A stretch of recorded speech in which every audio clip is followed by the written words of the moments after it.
Keessumaa kabajaa hordoftoota hawwii Oromootiitu bakka fayyaa keessa darbaa jirtu jabaatu. Nageenyi keessan badhaadha. Nagaa koo ta'anii jira.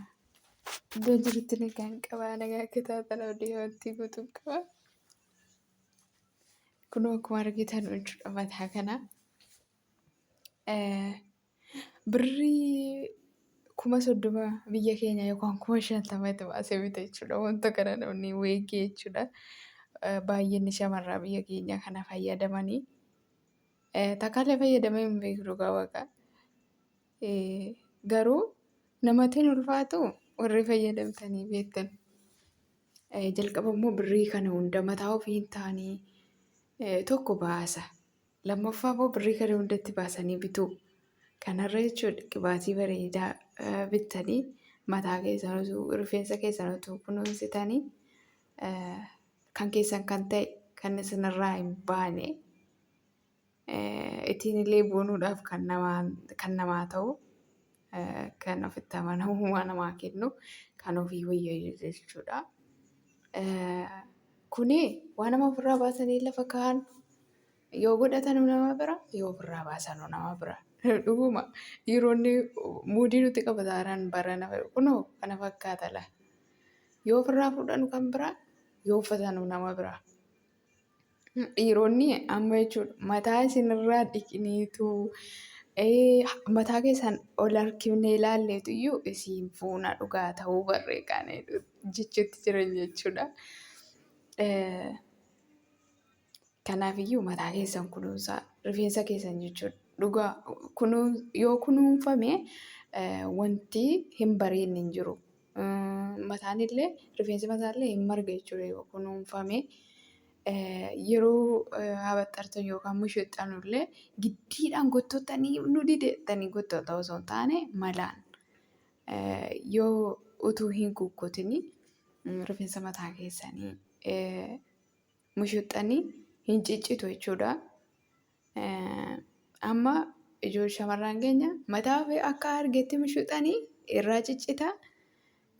Silaa kan itti dheeratu suni citee irraa babbada jechuudha. Yeroo ofii isaatii kan bubuqqa'u jiru inni wooma jiru waan ta'eef. Giddiidhaan gottatanii kan kutanu yookaan namarraa ciramu yookaan buqqisanu inni akka inni hin dheeranne godha jechuudha. Kanaafiyyuu rifeensa keessan sirriitti yoo kunuunsitanii kan weegii kana caalu godhachuu dandeessu rifeensa mataa keessanii jechuudha. Kun konfidaansii namaafillee hin kennu maaliif mataa ofii isa rabbi namaa kennee miti waan ta'eef jechuudha.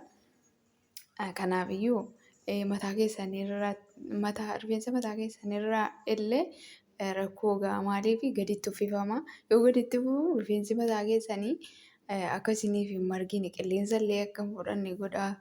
Kanaafiyyuu kana fayyadaminaan jira gara kootiini rifeensa mataa keessanii uumaa keessanii wanti itti fayyadaman ramadii kan jedhamu mana keessatti wanti itti fayyadaman kan akka gillii kana kan akka abukaadoo kana itti fayyadamtanii qibaatii mataa keessaniif ta'uu jirtanii yoo itti fayyadamtanii rifeensi mataa keessanii kan akka malee nama hawwatu isinii marga jechuudha. Buruushillee kan ittiin mushuuxxanu laaltanii lallaafaan jira jechuudha. Disteengiling buruush kan jedhamu jechuudha. Rifeensa keessan utuu hin bubuqqisin utuu isin hin dhukkubsin kan isiniif mushuuxu jechuudha.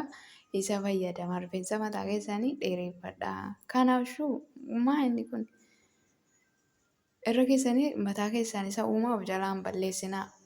Fuuldura kanaan illee isin jalaa haadama.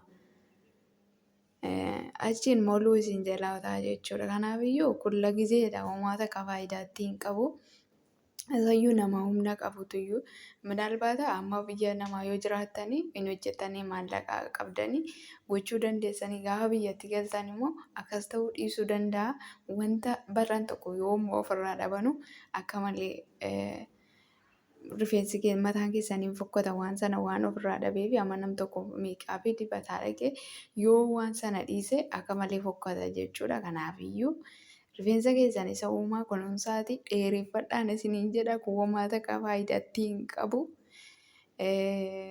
mataa ofiitii miti waan rifeensa ofiitii miti waan ta'eef rifeensa keessanillee daameejii godha jechuudha. Kanaafiyyuu hin fayyadaminaa isiniin jedhaan qixa kootiin asuma kan ofiitiin boonuu wayya. Utuma xiqqoo ta'eyyuu kan keessan dheerina qofaa miti siraatii yookaan immoo qulqullina yoo qabaate yoo gabaabbate uumamaa miti jechuudha. Dheerina qofaa miti jechuudha. Kanaafiyyuu laaltanii jawwadaminaa wanta kana birrii keessanillee waan kanatti baaftanu waan biroorra oolfadha. Rifeensa keessan keessa buqqee keessan keessa lixee akka isiniif buqqee keessanillee isiniif akka mataa dhukkubbiin isinitti hin dhaga'amne jechuudha. Dhadhaa kana anillee hin dibadhu dhadhaa. Garuu kana booda nan dibadhaa. Ergasii hin dibadhu. Dhadhaa kanallee dibadhaa. Qibaatii isiniif ta'u rifeensa keessan ittiin kunuunsaa malee kanan bitinaa gonkumaa. Rifeensa mataa keessan isin jalaa balleessa malee faayidaan isaa lagiteedhaa irratti mul'ate bareeduu danda'a garuu haga dhumaatti hin ta'u jechuudha. Kan keessan bareeffadhaa mataa keessan wayya rifeensa mataa keessan yaa xiqqaatu isiniin jedha jechuudha.